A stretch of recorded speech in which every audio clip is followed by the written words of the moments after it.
अस्सलाम वालेकुम रहमतुल्लाह। हकीम अली फैसल जड़ा वाला फैसलाबाद। मरजान, शाखे मरजान बहुत ज़बरदस्त किस्म का बग़ैर चमक के ओरिजिनल क्वालिटी में मरजान है, जिसको कुश्ता करने के लिए हमने इसको रखा है। मरजान दिलो दिमाग और मादा तौलीद की वाफर मकदार में पैदाइश के लिए अव्वल गिना गया है। ये बहुत ज़बरदस्त क्वालिटी में तैयार मुतअद्दिद नुस्खा जात इसके मौजूद हैं कुश्ता करने के, जो कि मैं ऑलरेडी कई वीडियो में शेयर कर चुका हूँ।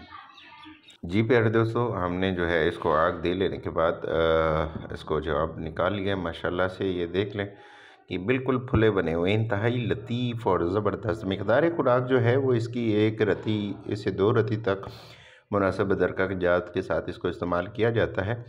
कुरान करीम के अंदर भी इसका जो है बयान मिलता है। तो ये इंतहा किस्म का जो है मुक़वी है और हर किस्म के जो मसाने से रिलेटेड जो है और क़ुव्वत बाक़ के रिलेटेड जो मसाइल हैं उसके लिए ज़बरदस्त है। हमने इसको स्पेशली जवाहर मौरा के लिए तैयार किया है, जिसमें हम अंबर और बाकी दीगर जो पत्थर शामिल कर चुके हैं।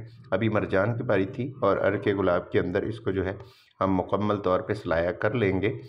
तो ये अल्लाह के फजल व करम से बन जाएगा। इजाज़त दीजिए। हकीम अली फैसल, जड़ा वाला फैसलाबाद। अल्लाह हाफ़िज़।